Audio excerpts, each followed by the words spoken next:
Bonjour à tous. Aujourd'hui, je vais vous présenter TopSolid FEA et ses principes généraux. On va commencer par la définition. Que veut dire FEA?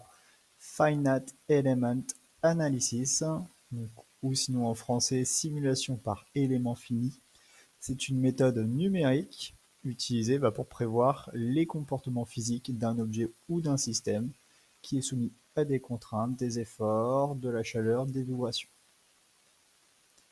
À quoi ça sert? Ça sert à vérifier si une pièce va résister mécaniquement, on parle de déformation, de rupture, optimiser la forme ou l'épaisseur d'un composant, analyser les points faibles d'une structure et réduire les coûts de fabrication en évitant le surdimensionnement. Dans TopSolid, on a un processus de calcul qui fait appel à 3 documents. Une pièce ou un assemblage, un document de préparation d'analyse et un document de résultat. Vous avez à droite votre image qui correspond au processus de calcul. Au départ, on a une modélisation. On peut commencer à partir d'un document pièce assemblage. Donc on aura une pièce ou un assemblage qui va être spécifiquement créé pour la représentation FEA. Donc il y aura la suppression de la visserie et des éléments du commerce. Ou on aura une modélisation à partir d'un document de préparation d'analyse où on a directement notre ensemble, notre assemblage, et dedans on va enlever via la méthode de simplification tout ce qui est congé, nomenclature, visserie. Pour commencer notre étape d'analyse, on a un choix de type d'analyse à effectuer. Suivant notre structure à calculer, que ce soit un assemblage ou une pièce, on a 3 possibilités: solide, poutre ou coque. Les solides, c'est pour de la mécanique générale, pièces unitaires et formes particulières, ce qui est en l'occurrence de l'usinage. Pour la partie poutre, c'est des structures mécano-soudées composées de profilés, type châssis. Et on a coque, qui est composée pour de la chaudronnerie et de la tôlerie.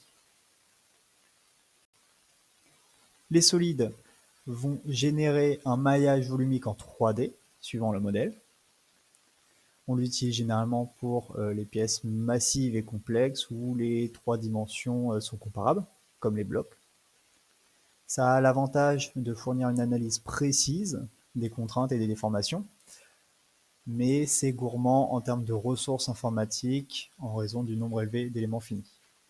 On peut aussi choisir poutre, donc on simplifie la géométrie avec une représentation unidimensionnelle en utilisant des éléments poutres définis par des lignes centrales avec des propriétés de section transversale, type moment quadratique. C'est idéal pour les structures allongées où on a une dimension, donc la longueur, elle est prédominante par rapport aux deux autres, comme les poutres, les cadres, les ossatures. Ça réduit significativement le nombre d'éléments, donc ça accélère les calculs et ça fournit des résultats pertinents sur les charges axiales, les flexions et les torsions. C'est moins précis pour les analyses locales où les zones où les effets tridimensionnels sont significatifs. Et enfin, on a les coques où on modélise la structure en utilisant les éléments bidimensionnels, donc en 2D. Et donc ça convient aux pièces où l'épaisseur est très faible par rapport aux deux autres, comme les coques, les plaques, les coques de navire, les carrosseries ou les structures en tôle.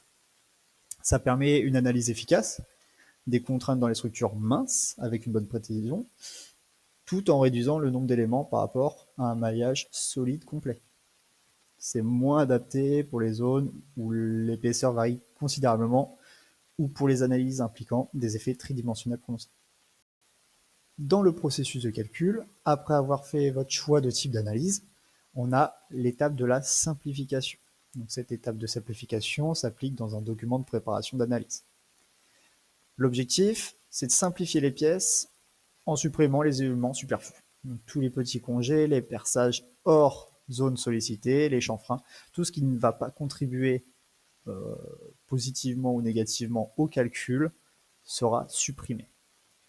Donc dans TopSolid, ça se traduit par des fonctions telles que bouche-trou, prolongement, limitation, suppression, impression et modification face. Donc bouche-trou pour les perçages, suppression pour supprimer tous les perçages, congés et parties inutiles, et impression qui va schématiser une soudure entre coques ou une zone d'application de contraintes et de limites. Ensuite, on aura la définition des limites, telles que l'encastrement, le déplacement imposé, l'appui élastique, le glissement surfacique et la relaxation. Cette partie est là pour définir les degrés de liberté de nos zones.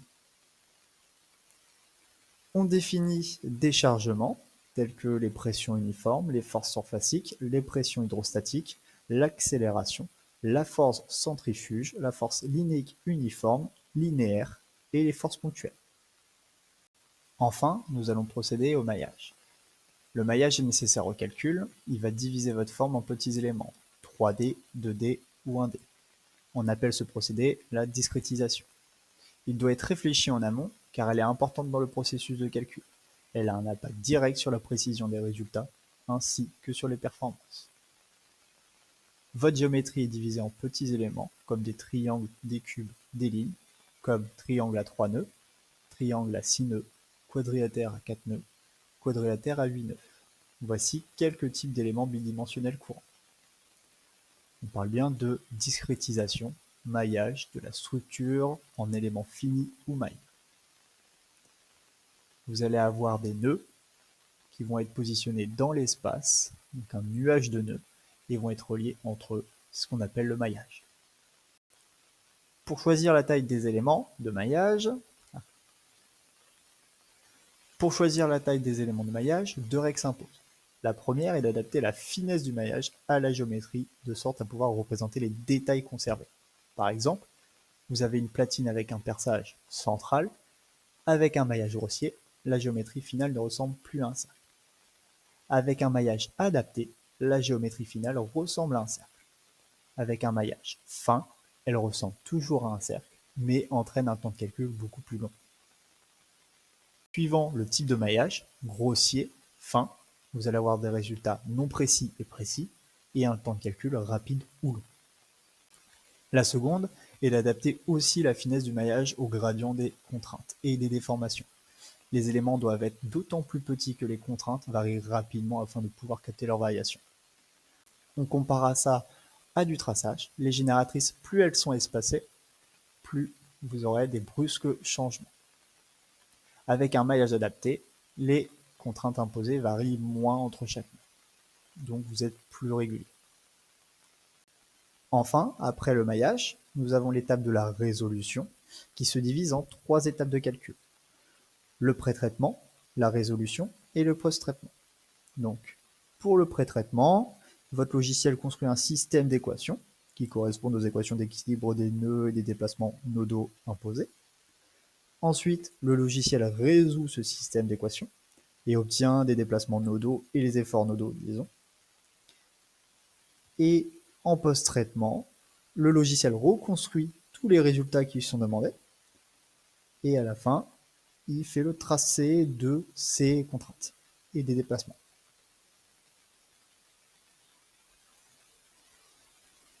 Quand votre résolution est faite, on passe sur un document de résultats avec une analyse de résultats. Dans cette analyse, vous pouvez consulter les déplacements, les contraintes et les fréquences propres. Si c'est conforme, on va créer une note de calcul. Donc cette note de calcul, c'est un document technique qui présente les hypothèses, le modèle, les conditions d'étude, donc le maillage, le chargement et les limites, et bien sûr les résultats. L'objectif final, c'est de valider ou non la faisabilité d'un ensemble mécanique ou une structure métallique. Ce document, il reste indispensable pour valider votre réalisation et rendre compte à vos clients. La note de calcul va garantir que le projet est fiable et correspond aux normes. Donc suivant vos normes, suivant vos contraintes, vous savez si c'est valide ou non. Si c'est non conforme, on va modifier la géométrie, mettre à jour notre maillage et recommencer la résolution et interpréter les résultats.